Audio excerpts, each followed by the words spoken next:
It is my absolute pleasure to introduce Gil Hedley, a pioneering anatomist, somatic educator, and founder of Integral Anatomy. Gil's groundbreaking work has reshaped how we view the body, not as isolated parts, but as a deeply interconnected whole. His unique dissection courses invite participants to explore the profound relationships between tissues, movement, and the human form, blending anatomy with spirituality and self-awareness. I first met Gil in 2013 during my first dissection course, and I had the honor of working closely with him for 5 years. His insights not only expanded my understanding of the body, but also deepened my perspective on life itself. Gil's dedication to teaching has influenced countless students, body workers, and movement practitioners worldwide. Gil, hello. Christopher. Thank you for joining us from Colorado. I appreciate it. My pleasure. Gil and I haven't seen each other since, I guess it was February when you were in Austin. Right. With the Nerve Tour. I mean, I'm sure it's completely a blur. You have no idea where you were. I remember what city. every second of your company, actually. I do. Every and moment. we were in that athletic space where we rearranged the furniture a couple times. Yeah, it was fun. Absolutely. Train for the game. Yeah. So a couple of questions for you. This is your first time joining us on Pure Yoga Talk. However, I did an interview similar to this with you back in 2020, 4 years ago. So thank you for coming back. Totally different subject matter. When I interviewed you last time, it was for the anatomy course that I teach. And so this first question, it pertains to my anatomy course. In my own personal teaching style through both yoga and anatomy, I aim to offer hyper-focus on alignment. How do you think can yoga practitioners benefit from understanding more about fascia and the interconnectedness of the body's structures? Well, I mean, if you don't know you got something, you're not so likely to tap into it. And so if you do know you got something, it's something you can access in your movement practice, in your consciousness, in your embodiment journey. So if fascia isn't part of that, you're missing out on a huge component of what it means to live life in a body. Yeah.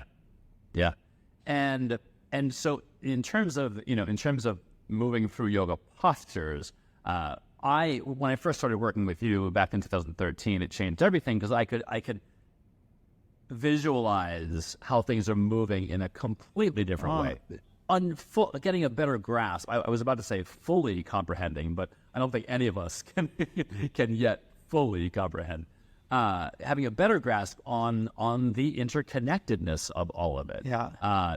How the specifics of like pressing my left big toe into the floor is helping me to drop my right hip and release my right shoulder and get my foot over my head. Can you give a quick rundown for those who are listening who may not have any concept of how all of that is interconnected? Some of your journey from when you first started your dissection courses through to current day, when you do really have such a deep understanding of this interconnectedness. Yeah, I mean, even the notion of interconnectedness presumes a sense of disconnectedness, right? In other words, we learn about our bodies in such a disconnected way, and that becomes our internal map, is a bunch of parts that have no relationship to each other, really, conceptually. So in our brain, we're a pile of parts. And through doing dissection, I showed up with the same conceptualization. I learned to name parts in regional anatomy. That's what you do. It's a very left-brained, dividing and separating sort of mission. And then you believe it, right? And so when you enter into a movement practice or something, somehow you think you're needing to coordinate a bunch of parts to do something when you've never been a bunch of parts. You've only been a whole.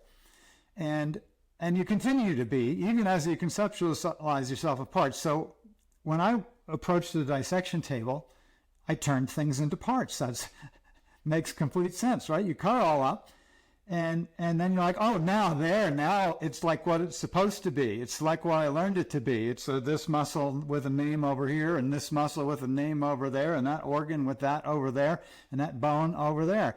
And as I continued in my dissection journey, the body kept impressing upon me its total unity and continuity. And I realized that literally every stroke of my scalpel against the body was a falsification of the truth of its unity, right? Every word I pronounce is a falsification of it, right? In other words, the truth of the unity of the body leaves you awestruck in silence before the mystery of it. And so the more I worked, the more I could no longer deny the unity of the body, and it came back together again. I was able to say, remember myself, right? To bring the members back together from the disunity that was invoked upon it through our conceptualization of the body. Like, what a thrill, right? To realize, oh, that's the real truth of our body, is its unity, its continuity, its wholeness. And I love that, where you said, like, to remember, to reattach. And that's essentially what Tom Myers started to do in the 90s. Take this antiquated model of interchangeable parts and kind of flip it on its head and say, no, we need to go back to the actual reality of the situation. I also like how you said, you had this model and then you believe it. Well, of course you believe it, because, and this is something that I hammer home in my anatomy course, like, there is so much value in the separating as a first step to understand the functionality. But you have to keep in mind, I think that what was missing from all of our trainings, decades ago, was to keep in mind that is just a model. And I love how you talk all the time about how models are not reality. Well, and how all those models often fail. Every model has to fail before the truth of reality. A model being a simplification of reality to enable us to communicate, chat with one another, have ideas. Yeah. But the value of a model is not in its veracity. It's in its functionality and its usefulness. So we use models, but we mustn't believe them. To believe a model is the ultimate. It's a philosophical error. It's a mistake. To believe the accuracy of a model. Well, to believe that the rarefication of an idea, or the simplification of reality, the reduction of reality to some communicatable functionality is more true than the unity from which that abstraction was derived. Yeah, thank you. And so as we explore the body just, beyond just the structural alignment, I think it's fascinating to consider the health of the tissues. And that's really where I want to lead this conversation today. Your work has highlighted the role of fascia in maintaining the bodily integrity. Could you explain the importance of tissue health and how practices like hydration and stretching impact the system as a whole? Oh, yeah. So we're like sharks. Literally, we have to keep moving, not to breathe, but to not turn into a Lot's wife, to not turn into a pillar of salt in the desert, right? Because the movement is what calls for the hydration in the tissues. If you don't move, you're cooking slowly. You're like a human crock pot. And inflammation is just happening as a result of the slow cooking that is from stasis, right? From not movement, disuse. But that doesn't have to be your whole body. That can just be areas of your tissues, right? So where you're moving, you're slippery. And where you're not moving, your body is saying, okay, this aspect should be solid. This is a gross, ridiculous simplification of the physiology of it all, but it kind of works, right? So say you're, whatever, a good pious Catholic like I was in my youth, right? You're going to move in a certain way that represents that thought frame and that social context. I'm going to keep my hips pretty solid and steady, not going to be moving around too much.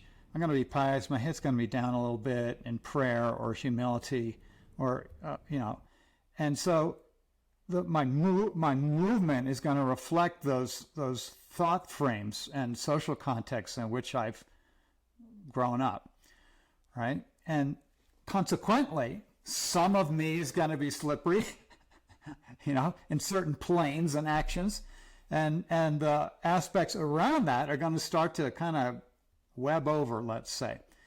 They're going to get a little gummier, get a little less movement, because that's what I'm demanding of my tissues. The tissues are going to represent the demands that I place upon them. The forces that I run through that fascia are going to organize the collagen fibers within it in such a way as to demonstrate the functions that I'm acting out in the world. Now, if I change the behavior, right? And if I say I let go of that one thought frame and then I enter into yoga, or I enter into rolfing, or I enter into relationship that's different than my Catholic upbringing, right? Then I'll have to move differently. Now I'm doing contact improv at the gym, and I'm meeting kinds of people, and we're rubbing up against each other, right? And all of a sudden I'm like, oh, that kind of feels good. Like I don't think that's being such a stiff is as much fun as this is. I kind of like this, and can my philosophy accommodate it? Well, sure. There's lots of stuff about joy in my background too, so that's okay. But body is a gift. That's the way that I can think about it, right? The temple of the spirit. Now, there's other ways that I can think about my body that are still having maybe a spiritual framework, but that don't require me to be quite so linear. Well, my tissues respond to that, right? Different vectors of force going through my fascia are going to pattern the collagen fibers or strengthen them in the certain ways that accommodate that. The slipperiness is going to spread. I'm going to be more able to occupy ranges of motion that were maybe not accessible to me in the prior thought frame. And it could be any thought frame. I use my own Catholicness as an example, but it could be whatever. You grew up in Michigan, whatever. It's going to Ohio, California. They're all going to. There's going to be different moves. Italy. How about Italy? If you're going to move completely differently if you're an Italian. The gesticulation, the constant. And that's awesome. Like you can see it in the children. Like a 40-year-old is going like this when they're talking about what the little brother did to them. So it's fantastic. And we're the health. When you start with the word health. The health of our tissues is intimately related to the way we're using them and moving through space. Now, it's not necessarily unhealthy to be in that Catholic thought frame, not at all. But it's a different representation of what health can be, right, than being an Italian Catholic as opposed to an American Catholic, which looks completely different, because an American Catholic is embedded in the Protestant moralism of the past centuries that results in a different kind of movement pattern. Yeah, and now I know that, you talk a lot about how, the metaphor is like strapping a kid, an infant, into a car seat, and they're just squirming and fighting. You're like, they're trying to break free, but that's what we do. In our system, in our educational system, it's sit still and be quiet and color while everyone else, is behaving properly. And we're going to drug you. Well, sure. But I think it's interesting what you mentioned, that I was asking about hydration of tissue, and you were implying that the movement itself will help to hydrate the tissue. I mean, the way we think of it in the hot yoga world is, you hydrate thoroughly, because in the class when you're moving, you're going to be losing fluids, so you have to do that to prepare. And so I don't know if there's that connection that the movement is actually assisting and contributing to the hydration of the tissues. Absolutely, because it's one thing to drink and sweat or drink and pee, right? And that's important because you can get yourself in trouble, in a hot yoga class, burning through your fluids. Or my son, when he was in the marching band in Florida, spending hours on the black tarmac rehearsing, every kid had to have a gallon of water with them. And they took specific drink breaks so that they weren't just dropping like flies on the pavement. And they did sometimes drop like flies on the pavement from dehydration. So absolutely, you have to make up for lost fluid through ingesting more fluid. However, just sitting at your desk chugging water, you might as well put a catheter in, because it's, you're raising your blood volume. Your kidney and your heart are like, oh, he just desalinated the blood system. We need to piss off some of this water, because we're not using the water, and we don't have the minerals to accommodate it. Right. It's just a reading of your osmolarity, and then a reaction to it. Exactly. A response exactly. to it. And you can drink.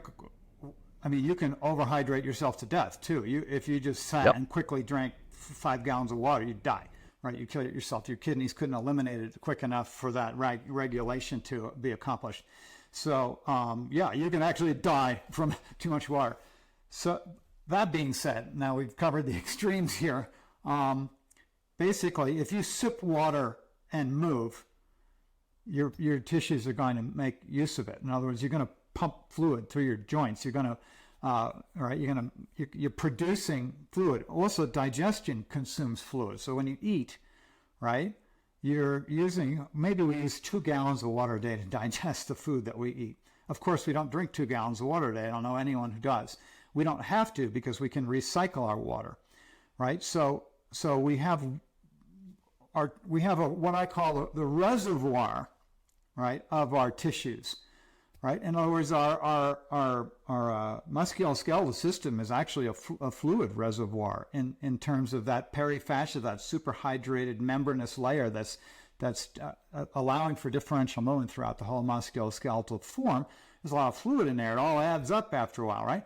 Now, if you're dehydrated chronically, and many people are, right, then your digestive processes are going to be pulling fluid from the resources within the body to accomplish the production of the bile and the saliva and the gastric juices and so all these juices that we're producing got to come from water. And where's that water come from? It's going to come from your joints. It's going to come from your soft tissues in general. And then sure, and in my anatomy course, I outline the composition percentage of water. Of lungs are 83% water, muscles and kidneys are 79% water, brain and heart are 73% water. It's all there. So what you're saying is like that this reservoir is preparing you for your needs, because again, exactly. You're not going to be able to. And I think in the world of hot yoga, we think of it more like that. It's like, oh, I'm going to sweat X number of liters, so I've got to prepare by inputting that same amount, the same volume. Yeah, because if you don't, right, and then you go have some snacks afterwards, now your body is cleaning the water out of your joints, out of your muscle tissues, and some people will do that chronically, right? So you're chronically underhydrated. You're still accomplishing digestion, but you're doing it through an assault on the resources of water that could otherwise be your fluidity, right? And some people, well, they don't actually use their bodies, so they kind of get away with it. But the thing is, ultimately, how do you reclaim movement once you've lost it, right? How do you, in other words, if you've gone from slippery to gummy, or even from gummy to crystalline, in your tendons, right? Then you're at risk of injury much more so than when they were slippery or even gummy. Because the thing is, the gummy tissues, I'm making this absurd little simplification, but the gummy tissues can rehydrate. The crystals, a little harder to do that. The crystals sort of stay a little crystally, but the good news is you're never all crystally. You don't turn into a piece of glass that shatters generally. You can always access what hasn't crystallized, that was gummy, and turn that slippery and get movement back. I do believe in our incredible healing potential, and there's little that we can't recover. So in terms of like tissue health, again, we have someone at the yoga studio now. She's referring to herself as a water sommelier. She analyzes the total dissolved solids in water samples from various sources. Now, I know that you in the past, you've explored the purity and simplicity of natural food sources. I'm referring to the time in your life when you were sprouting your own chickpeas to make hummus, things like that. Now, have you applied similar parameters to the water we use to hydrate our tissues? So the consumption of water. Have you ever put any thought into like sourcing water specifically? Just curious, because it's very new in terms of my awareness of it, and it seems like a fascinating, broad world of exploration. That is a cool topic, and I think that if I came back in another life, I might be just a water researcher or something. Exactly. You should come this weekend. Come this weekend for her water tasting. Oh, it would be so interesting. So, like at the moment, I've been working with a little tiny bit of like Celtic sea salt in like a gallon of water, just a little bit, right? So just a touch. Yeah, super saturate a jar with that and put 2 tablespoons of that salt water into the gallon, and you have a very mild. You don't want to be drinking seawater, right? Right. I'm just curious. I just only started playing with it in the last few days, so I'll have to keep you posted on that. But we had a company here, a guest about a year ago, who had access to a well, a very famous well, only famous among people who care a lot about water. It's in Colorado, and I believe it's one of 2 wells where there's public distribution, where there's no require for treatment of the water, because it's so perfect. This water comes from very deep in the earth, and it's like 100% structured water that comes out of this well. Structured water being a reference to the work of Gerald Pollack, who describes the 4th phase of water, its gel stage, the Washington University researcher who's spoken so eloquently about water's structure and studied it. And then, of course, it gets you thinking, well, we must have a whole lot of structured water in our body, and what would it mean to consume structured water? And this guy only consumed structured water from this particular well, and he had access to it because he was a farmer, and he was helping this guy to farm his land, and so he had free access to this well. But most of our water has been murdered, like toxically polluted to the nth degree, and it's called potable, because it has 50 or 100 different chemicals in it. Not to mention meds from everyone dumping their meds down the sink, and they don't filter it out necessarily. They treat it, but they might not filter that particular aspect of it, and you end up with quite a brew coming out of the faucet. Now, when I was many years ago getting into the understanding of water, I took a pool test kit, and I tested the water coming out of our tap in New Jersey, and it was unsafe to swim in. Good old New Jersey. Good old Jersey water. There was no bacteria in there, so you weren't going to get that illness. But it was a toxic, poisonous brew, and I was so shocked that I called the water company, and I got faxed from them. In the age of faxes, I got faxed from them 2-page list of I said, what do you put in the water to purify it? Just as a curious consumer, and they sent me a 2-page list of chemicals. Right, that included chlorine and ammonia at the same time. I mean, that's I'm like, wow, that can literally kill you. But how is it not exploding in the exactly. water mains? The list was long and shocking. And from that point on, I never drank tap water again. I filtered my water, and then you get into, well, what's the best filter? And I'm looking into, I had Multi-Pure at the time. That was a leading brand of multi-level marketed water purifier. So I became a pusher of the Multi-Pure filters. Now I use a Berkey, and basically any kind of carbon block will can get out down to the viruses. I mean, it's incredibly excellent purifier, but I'm not convinced that it leaves you with the best water, like that structured water coming out of a well deep from the earth. And I've thought a lot about what it means how to move water, right? Maybe what kind of movements should be reintroduced to water, because water is a moving organism on our planet. It's like blood flowing, and if your blood is stagnant, it has certain qualities, and if your blood is moving, it has other qualities. It better be moving, because it's stagnant, it's coagulating, right? And then, or clotting, right? Or having rouleau in the blood cells as they cling to one another, which is not how you want it. You want your blood slippery too. It's another form of connective tissue, right? So you want nice movie blood. But then, what about the water that we put in our cells? I don't know. I've always thought, like, maybe we need to run it through a vortex or something. Maybe we have to have it fall from a height, so that we could reintroduce its dynamic movement before we put it in our bodies. But I got to experiment more with that. Okay, well, Gil, this is the segue, all right? Because I had a generalized structure for this conversation today, and I received an email this morning from the owner of my yoga studio. It's a husband-wife team, Jeff and Marty. Jeff emailed and was asking, he was like, oh, well, it's recently come onto my YouTube radar that people are talking about the heart not being a pump. Do you think Gil knows anything about that? So I had to laugh. Because you and I have spoken at lengths about this topic. My whole career. There it is, Yeah. right? And so I thought about it as I was reading this morning, this email this morning. He wrote it at 5:12 a.m., by the way. I didn't read it until 7:30.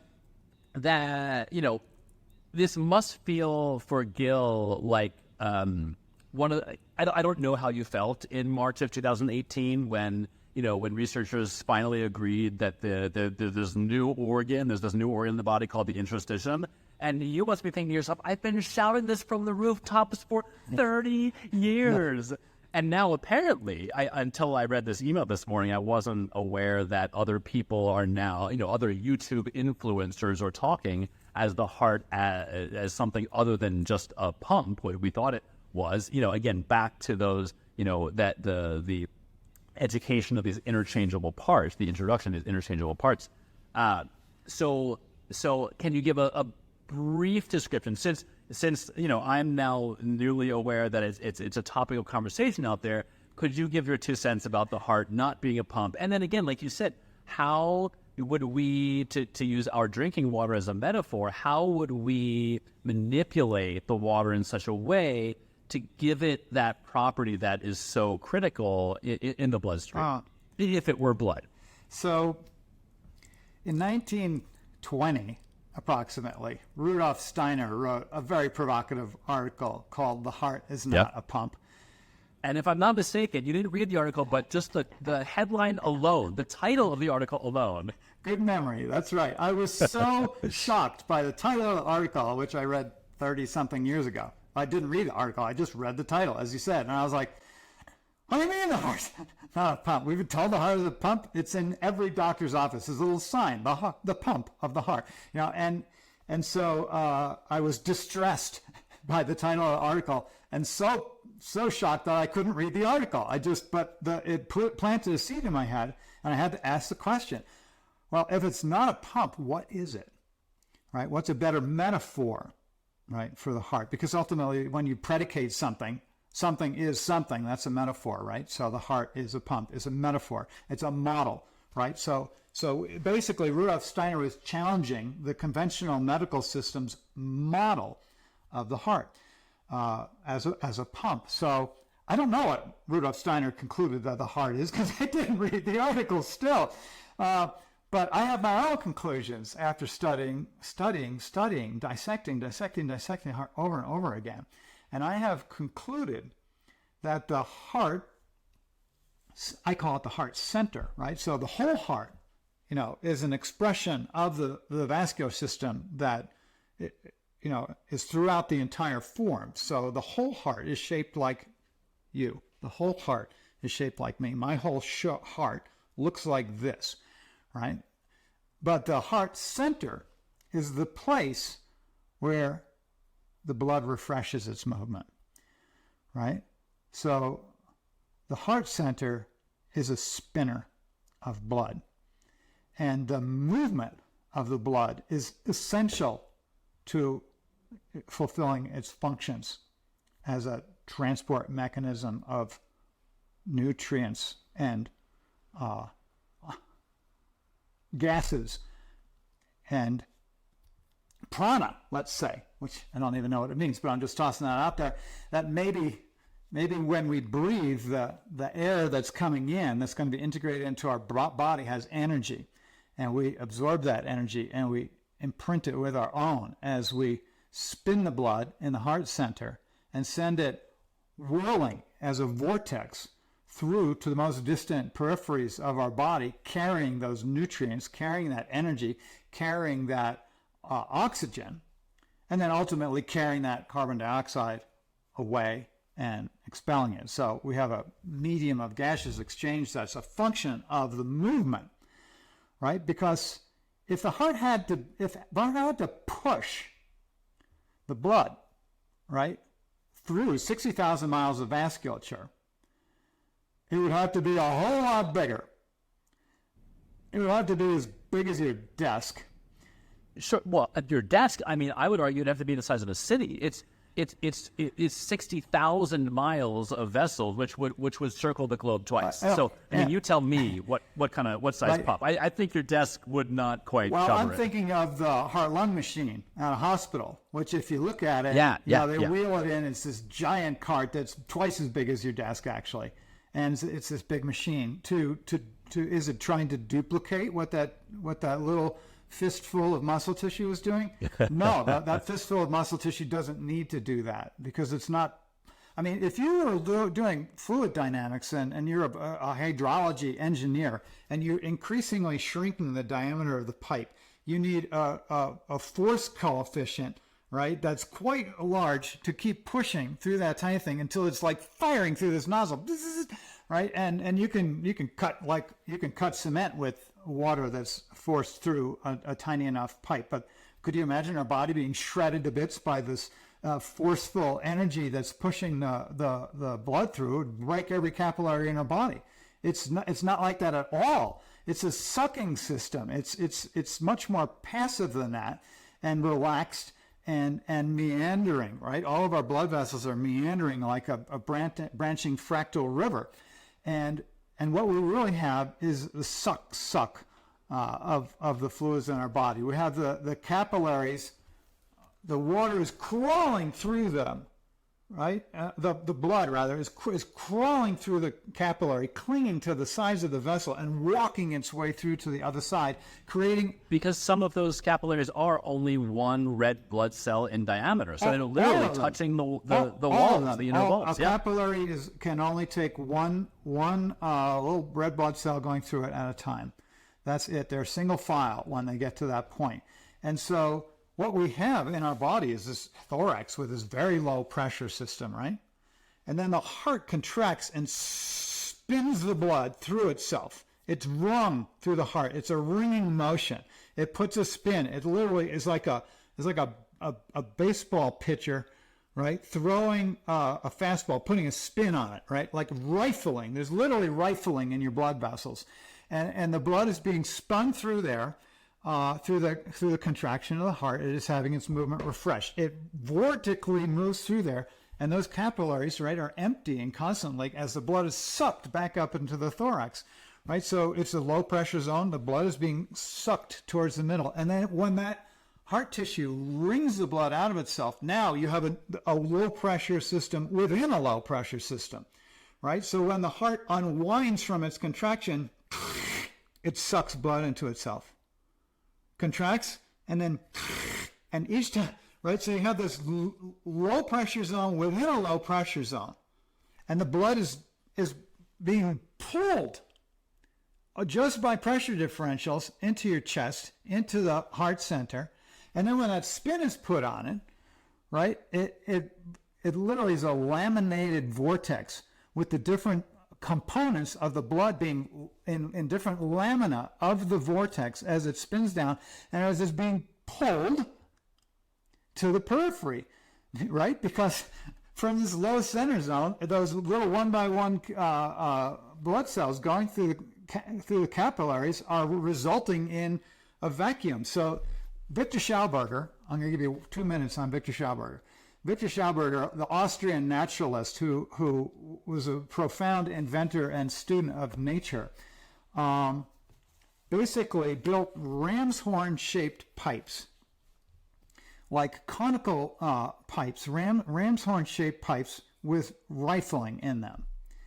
And then he measured the pressure inside of the pipes and brought them to a local university, who also found them to be quite miraculous pipes because they measured negative pressure inside the pipe when fluid was introduced into them, meaning it was a vacuum, right? In other words, it literally, the shape sucked the fluid through itself.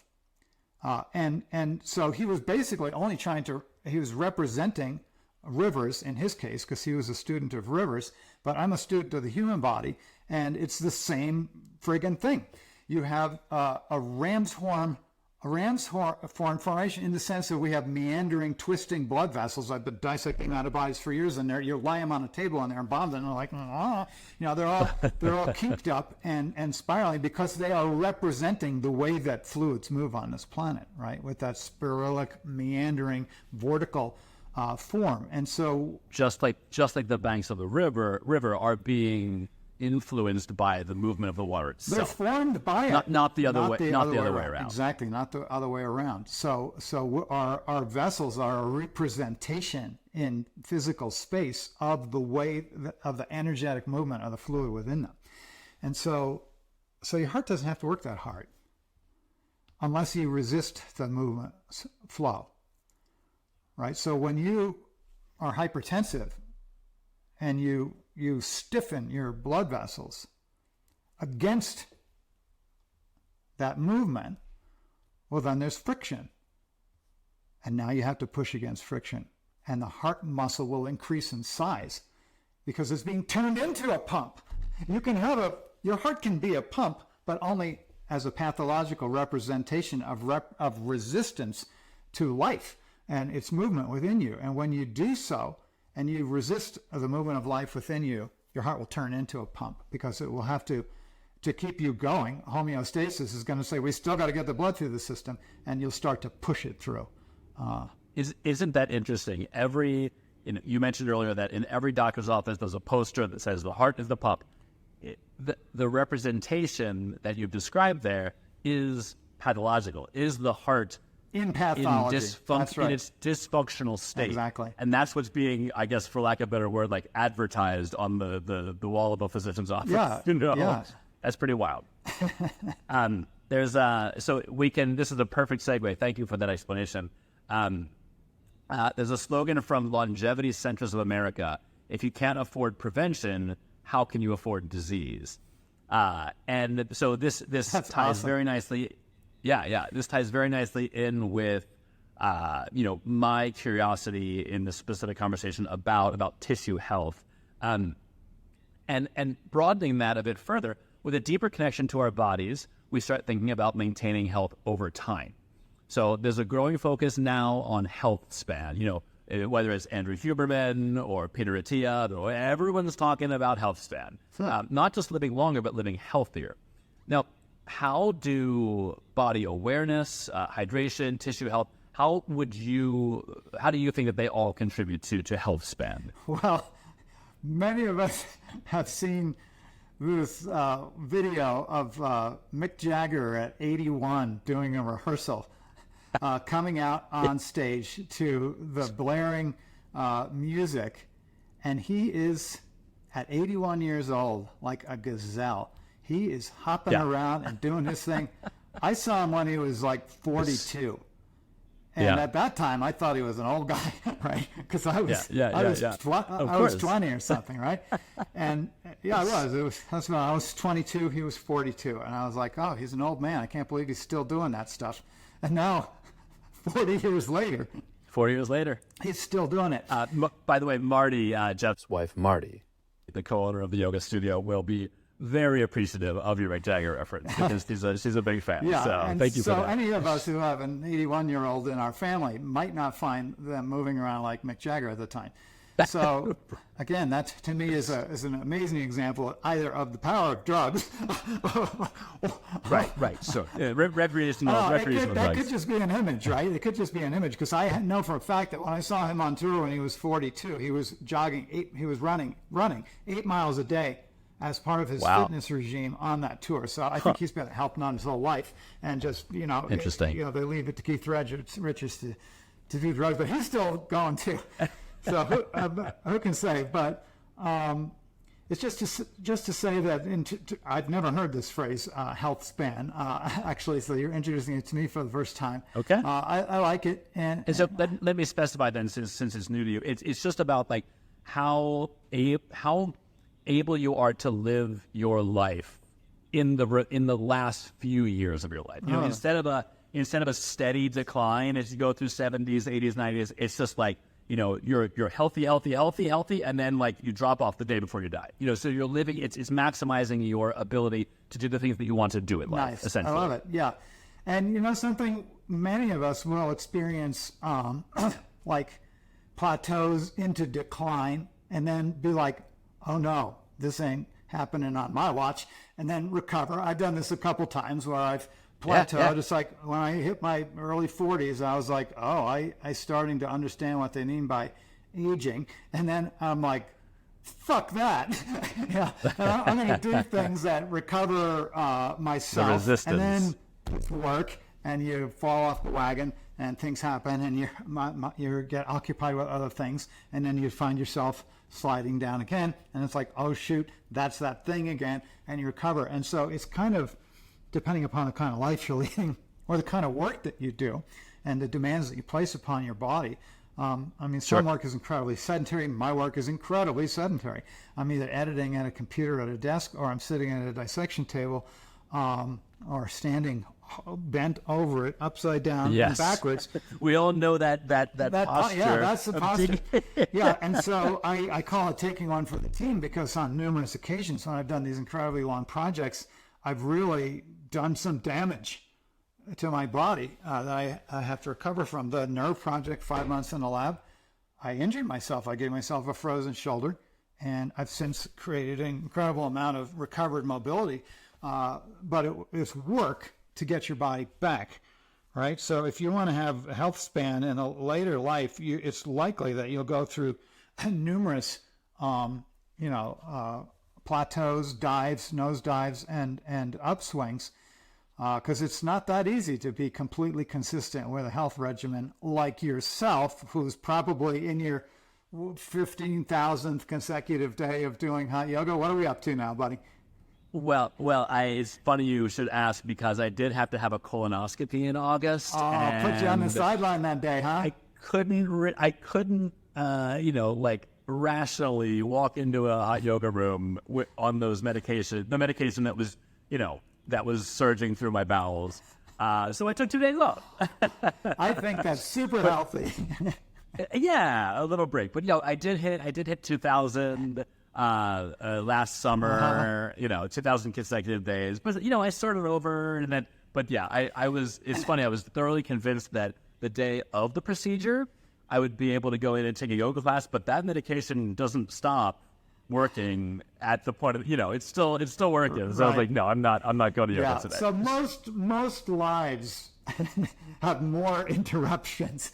So parenting. Yes. I mean, I raised homeschool my several children, and it's just life for anyone who's listening. Life gets in the way despite your best intentions. Sometimes for days, sometimes for months, sometimes for years, and then to my mind, it's like, but still, it doesn't mean you can't make your comeback. Because I know I have. I started lifting weights on our tour. We stop at Anytime Fitness, and I go in and I do deadlifts, and I feel like $1 million after I do those deadlifts, and then I feel like crap for a week. But then I go and do them again, because it's just the way I feel after I've done deadlifts. I just stand taller and prouder. I feel so good about myself, and I really enjoy it. It's a fun exercise.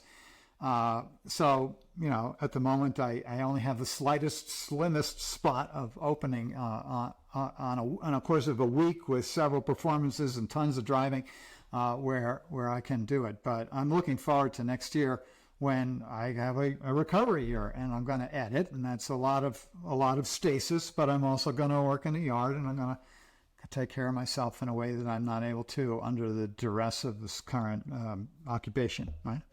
So we've talked a little bit about, awareness of the interconnectedness of the body. We've talked a little bit about tissue health and how to sort of promote that. You might be really interested in this. Jeff, the owner of the yoga studio, is introducing DEXA scans as part of a new service offering alongside with VO2 maps and other measurements. In his latest venture, he's calling Pure Body Lab. Do you know anything about DEXA scans? Nope, nothing. No. Okay. So it's a big, fancy, expensive machine that does like cross-sectional scans of the body to measure. This is my best understanding of it, to measure things like abdominal fat, bone density, stuff like that. And it gives you some sort of score. It gives you an evaluation. And then the idea is that people can come and get this evaluation, continue to practice the yoga for X number, for a period of time, and then see how those evaluations are modified or improved in one way or another. How do you see this type of metric, those types of metrics, helping people gain a more holistic understanding of their health? That could be fun to play with. I wouldn't take it over seriously. In other words, let it be a playful notation, right? Yeah, well, and there's something you met Jeff at the training for the game very briefly at the end of the tour, and there's something, he has a competitive streak, and so I joke because he's been measuring the VO2 max for a couple months now, and I joke that like Jeff doesn't see people's faces anymore. He just sees a number floating over their heads, their score, their VO2 max score.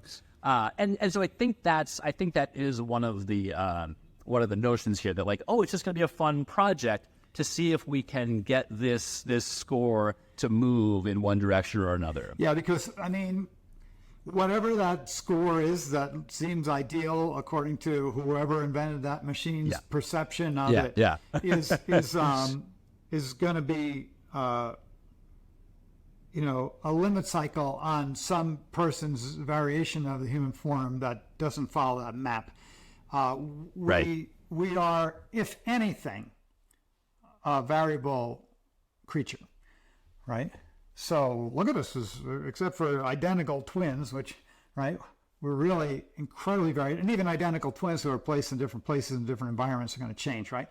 So with that variability in mind, in the same way that the idealization of the perfect Rolfed body can result in an over-containment of your body, putting on extra layers of tension so that you can look that way, right? Rather than easing into your own body, you can, I'm going to organize myself in such a way that it'll look like that despite the underlying compensations that would be a more true expression of my form if I weren't trying to impose an ideal on it. Similarly, whatever the ideal scan numbers would be may not be actually ideal for a given person. And I think the idea is to identify something that might be lurking that you're unaware of, early enough so that something can be done about it, and see how, and it's almost contradictory in a way to some of the, yogic principles of like, becoming more aware. Like, we do practice this like intensified, amplified awareness of the systems of the body through, meditative exercises and whatnot. But to take it to another level and be like, all that is great.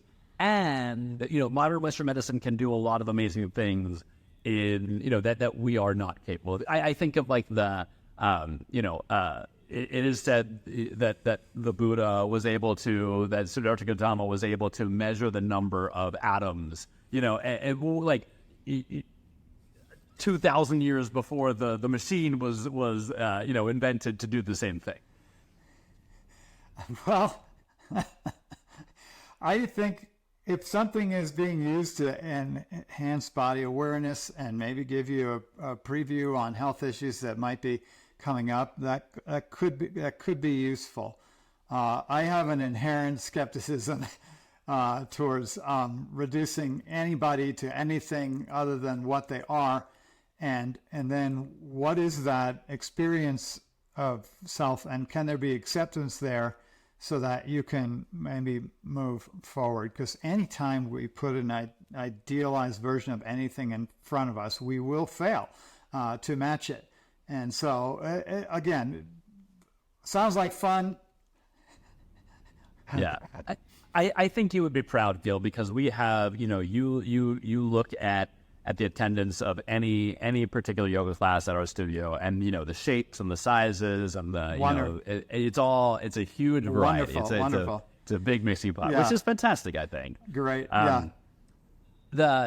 Speaking of sort of like our acceptance of our bodies and acceptance of who we are, I'm so curious about this. This is a little bit off topic, but as we talk about understanding the body at such a deep level, some may feel hesitant or skittish about working closely with human tissue. For someone with these types of reservations, how would you explain to them the deeper value of your dissection courses? That's a fun question. And skittish is fine. In other words, it can be a little intimidating and scary in there. I was certainly scared and intimidated when I first started doing dissection. My own aesthetic sensibilities were confronted in the laboratory by my own incompetence at dissection.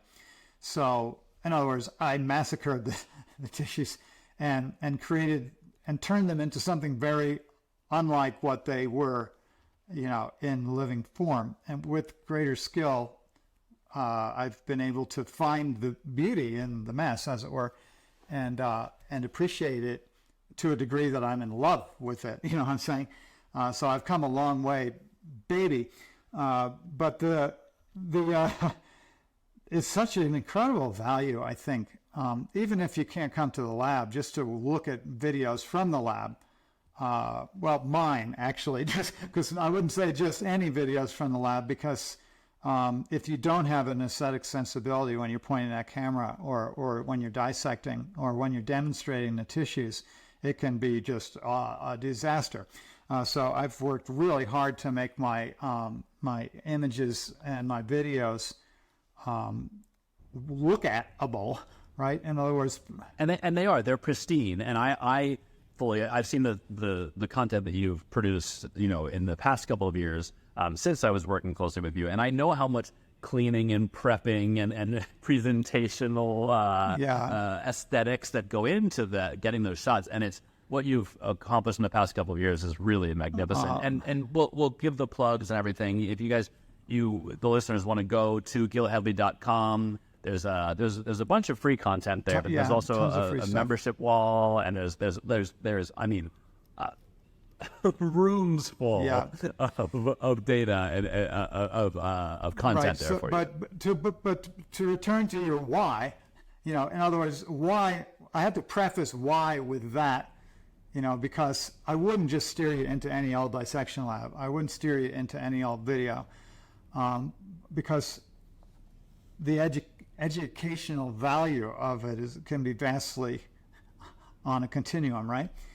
But if you do have those prerequisites, right, that is aesthetically done and well-intended and clearly presented and cleanly presented, then there's an incredible power in looking in the mirror of the human body in that way, because the cadavers are a mirror. They're a funhouse mirror. They're a strange mirror, no doubt, but they are a mirror nonetheless. And when you see, like, oh, that kind of thing is in me too, uniquely so. It will be expressed in me as uniquely as my face. My liver will be as unique as my face.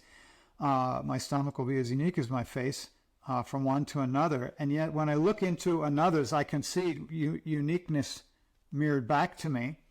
And I can say, oh, what's my relationship to that? And I have found it kind of goes three ways. It's either love, revulsion or blank. Like, I got nothing for that. Like, I didn't even know it was there. And I consider it my job, right, in the lab and in my videos to try and cultivate appreciation for the viewer, so that when the viewer sees this thing, if they had revulsion for it in the past, now they're going to find aspects of appreciation for it that they hadn't considered, and they might reevaluate their relationship and possibly incorporate, right, back to remembering, incorporate that tissue into their body in a way that their consciousness can dwell there with love and appreciation and expanded awareness, as opposed to avoidance, conflict, separation, anxiety, right? That's a huge thing, to be able to shift that in yourself. Oh, I'm afraid of my guts, and now I'm in love with my guts. Well, that's a big deal, and your life will be different because of it.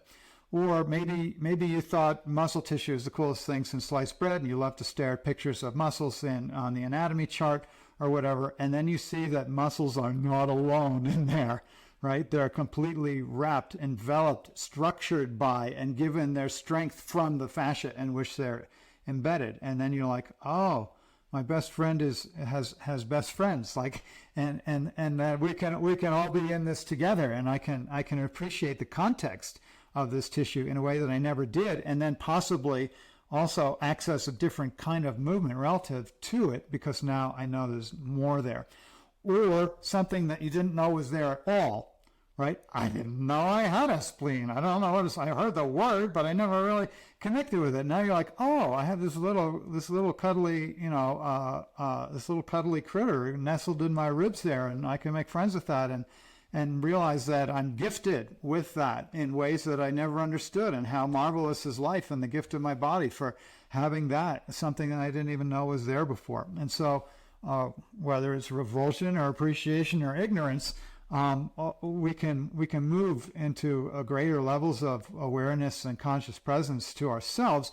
And to my mind, that's the enlivening process, that's the evolving process, when you can inhabit a whole human body. Imagine that, like you talked of Gautama Buddha and being conscious of every atom or something like that. It's like, wow, why don't we give that a try? What would it mean to move into this house that we've been given for free, and haven't even gone into 3/4 of the rooms in it? So when we go into the gift, when we pull the ribbons, rip off the paper, go inside the box, see what's been given to us, and then it's like, oh, I want to be there. I want to be a part of that story. I want to be grateful for the gift.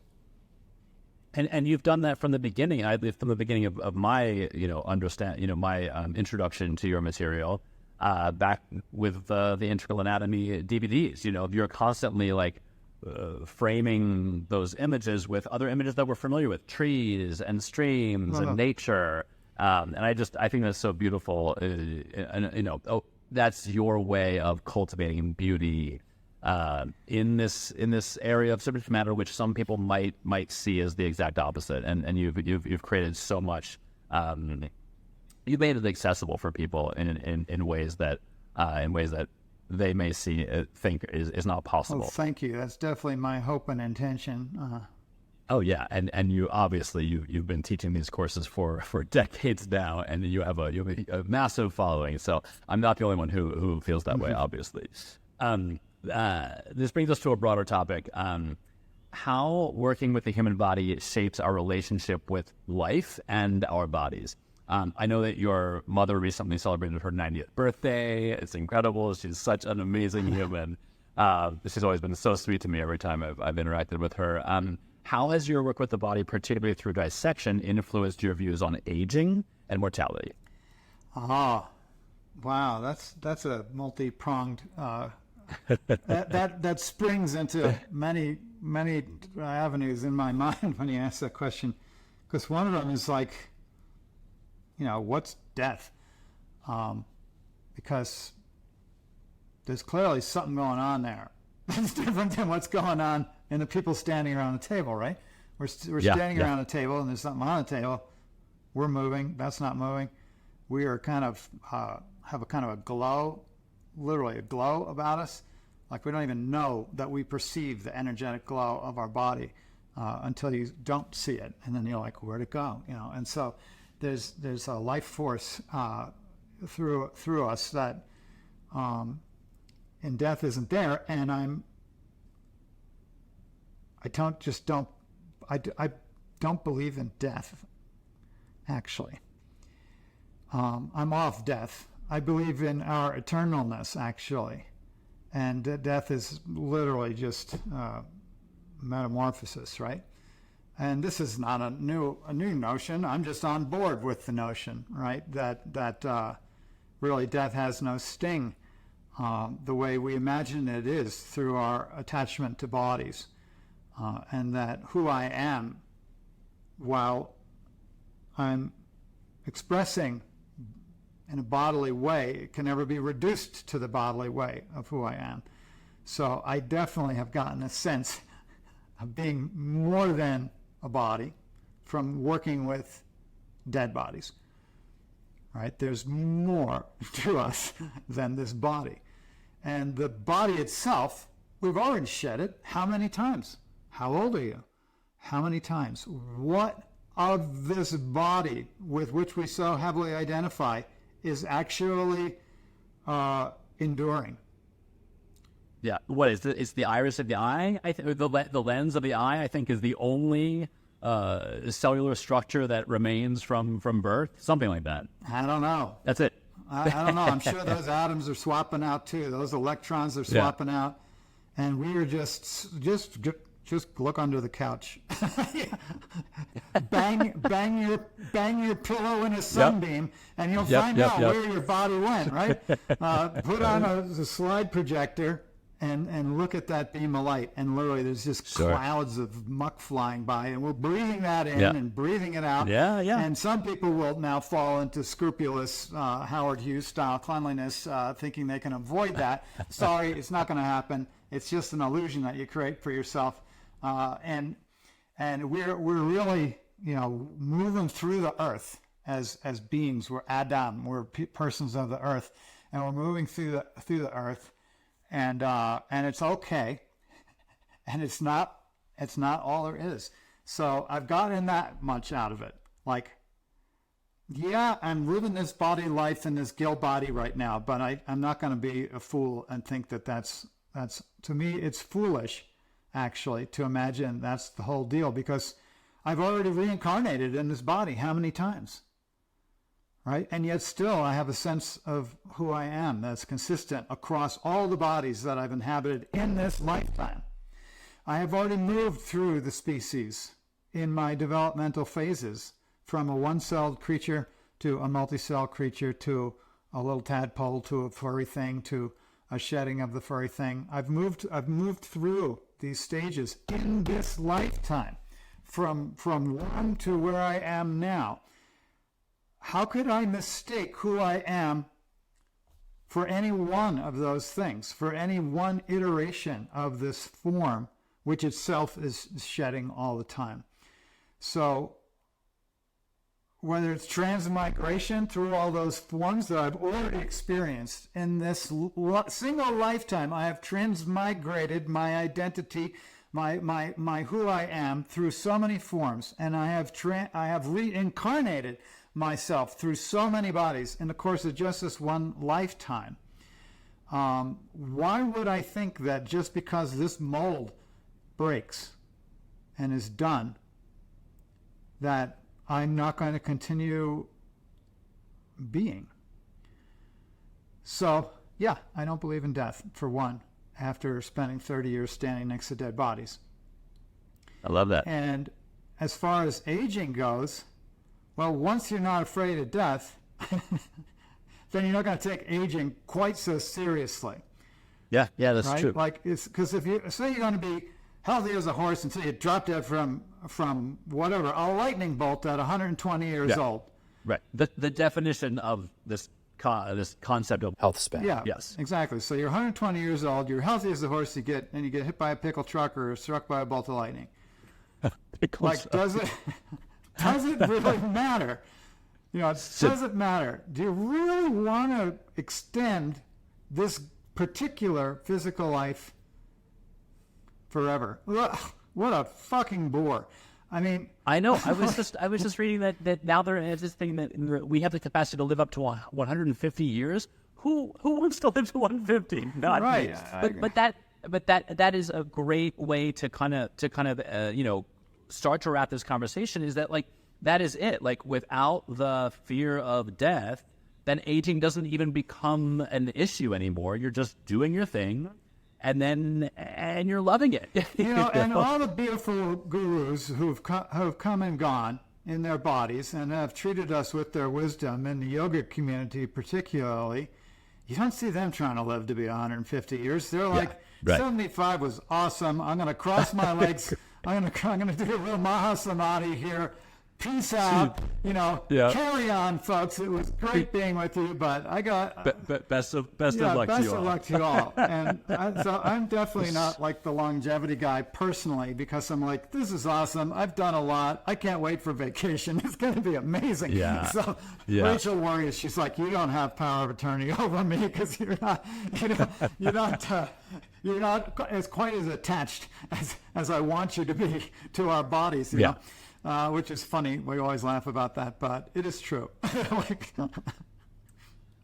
Gil, if our listeners haven't yet had the chance to catch your most recent endeavor, the Nerve Tour, you're about to hit the road again for the last 2-month leg, mostly through California and Arizona.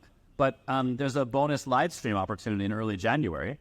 So I would recommend that everyone go ahead and look into that. You can find all the details at gilhedley.com.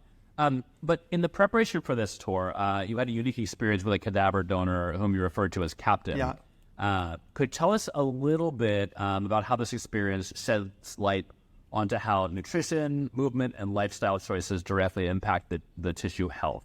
And I'm asking about this scenario specifically because this was, you have two opportunities similar to this, but this was the one opportunity in the dissection lab, and correct me if I'm wrong, where you were able to know the human before they ended up on you knew the human as a living human before they ended up as a donor and your teacher on that dissection table.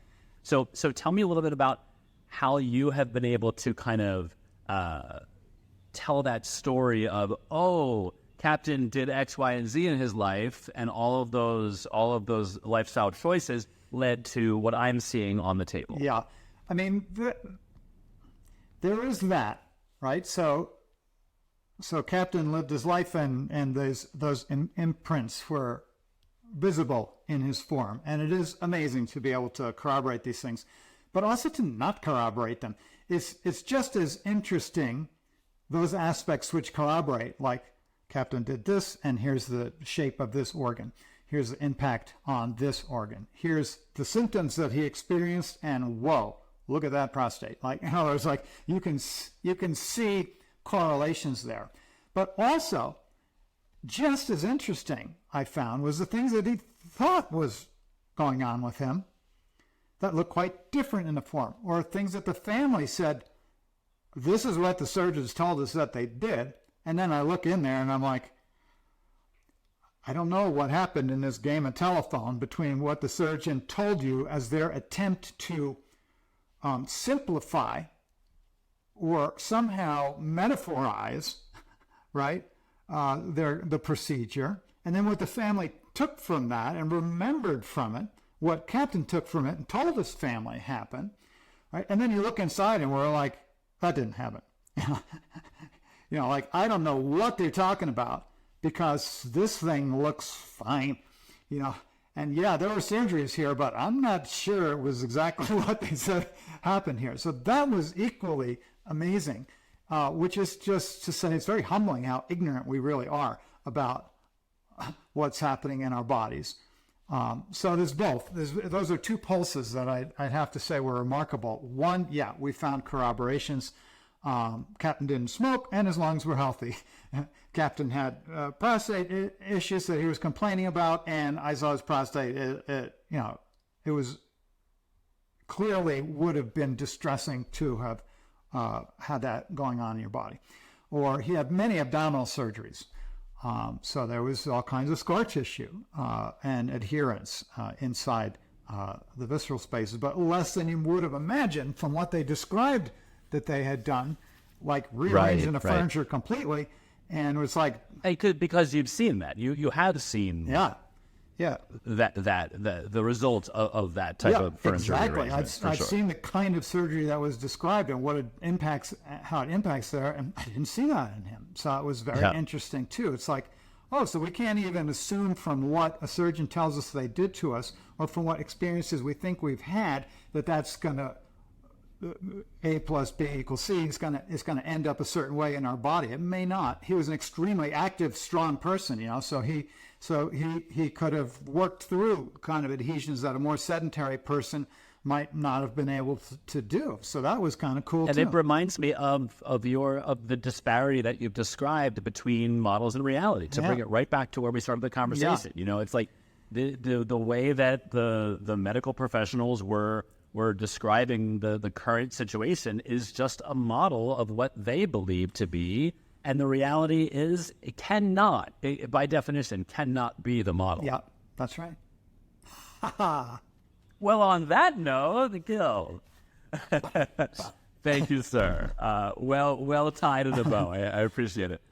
Listen, we wish you luck on the rest of the nerve tour. I think you have a couple of weeks of rest, or no? You're doing a cadaver dissection. Yeah, you have no rest. I know. Well, January 2025, you will be able to sleep right hopefully. After the live streams, when I'm going to be up at like 4:00 in the morning doing something for Australians. So exactly. Well, I will certainly be there, even though I attended the nerve tour in person when you drove the RV through Austin, and it was so great to see you after a couple of years of not seeing you.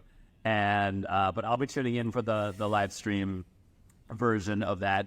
And again, for the listeners, you can go to gilhedley.com. It's GILHEDLEY.com, and you'll see the nerve tour banner at the top. And you can also explore his vast library of online material, educational material, and you can read more about his cadaver dissections and hopefully some of the amazing, fascinating work that he shared with us today will inspire people to get in there and at least poke around a little bit. Thank you so much, my friend. I appreciate the boost. Gil, it's always a pleasure. You've done so much for me in my life, and you've contributed so much to my understanding that I then try to pass along to others. So you are, for me personally, you're the source, and I just try to expand out, spread, broadcast those messages. Thank you, Gil. You've been amazing for trickling it out there. That's you're the leverage. I'm so grateful for amazing teachers who share things. I have my little audience, and then it kind of blows out further through your intelligent, coherent conveyance. You have a pretty significant audience, Gil, I'd say. Well, again, Gil, it's been great to catch up.